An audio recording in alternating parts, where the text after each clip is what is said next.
இன்னைக்கு டேயிலேருந்து மார்னிங் இங்கே வந்ததுலேருந்து யாழில் நீங்கள் நிறைய விஷயம் பண்ணீங்க.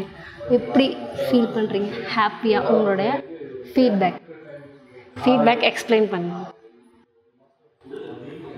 நான் சென்னையில் முன்னாடி பயிற்சி எடுத்துக்கிட்டேன்.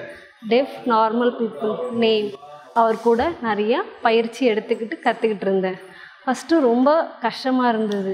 அதுக்கப்புறம் நிறைய கற்றுக்கிட்டு ஒவ்வொரு இடத்துலையும் போயிட்டு நடனத்து மூலிமா ஒவ்வொரு விஷயங்களையும் எப்படி பண்ண முடியும் அப்படின்றத கஷ்டப்பட்டு கற்றுக்கிட்டு நான் ரொம்ப ஹாப்பியாக, முக்கியமாக தொடுதல் மூலிமா அதுக்கான சர்ச் பர்மா அதுக்கான புக்ஸு அதுக்கான விஷயங்கள்லாம் கற்றுக்கிட்டு கொஞ்சம் கொஞ்சமாக என்ன நானே தயார்படுத்திக்கிட்டு தமிழ்நாடு முழுக்கொண்டு இந்தியா முழுக்கொண்டு எல்லா இடத்துலையும் டெல்லி பெங்களூர் எல்லா இடத்துலையும் பண்ணியிருக்கோம். ஃபஸ்ட் டைம் நாங்கள் பாண்டிச்சேரியில் இந்த விஷயத்தில் பண்ணியிருக்கிறது ரொம்ப ஹாப்பி. என்னோடய மாடல் இங்கே வந்து பார்த்ததில் ரொம்பவும் ஹாப்பியாக ஃபீல் பண்ணுறேன். இந்த ஜேர்னி கண்டினியூஸாக போகிறதுக்கு நான் ரொம்ப முன்னாடி பேசிகிட்ருப்ப எனக்கு புரியாது. சைன் லாங்குவேஜ் யாருமே இருந்து பண்ண மாட்டாங்க, கொஷின் பண்ண மாட்டாங்க.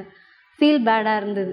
ஃபஸ்ட் டைம் இங்கே வந்து பீப்புள் என்ன பேசுகிறாங்க அப்படின்ற விஷயத்த நான் பாதி புரிஞ்சு பாதி இருந்துருது. ஒரு வருடம் ரொம்ப கஷ்டப்பட்டேன். அங்கே என்ன பேசுகிறாங்க அப்படின்ற விஷயம் எனக்கு புரியல. ரொம்ப கஷ்டமாக இருந்தது. நார்மல் பாட்டுக்கு அவங்க போயிடுவாங்க, அவங்க சொல்லிட்டு போயிடுவாங்க. பட் டெஃப் பீப்புள் எந்த ஒரு கான்வர்சேஷனுமே அங்கே இருக்காது. டான்ஸை பற்றின விஷயம் இருக்காது. நான் ஃபஸ்ட் டைம் இங்கே பாண்டிச்சேரியிலேருந்து வந்து பார்த்து ஃபீல் பண்ணி ஒரு சைன் லாங்குவேஜோடு நான் இங்கே பண்ணுறது ரொம்ப ஹாப்பியாக இருக்குது. இங்கே ஒவ்வொரு கான்வர்சேஷனும் எக்ஸ்பிளைன் பண்ணுறப்போ இன்னும் ரொம்ப ஹாப்பியாக இருக்குது. எல்லாருடைய கொஷினுக்கு ஆன்சர் பண்ணது ரொம்ப ஹாப்பியாக இருக்குது.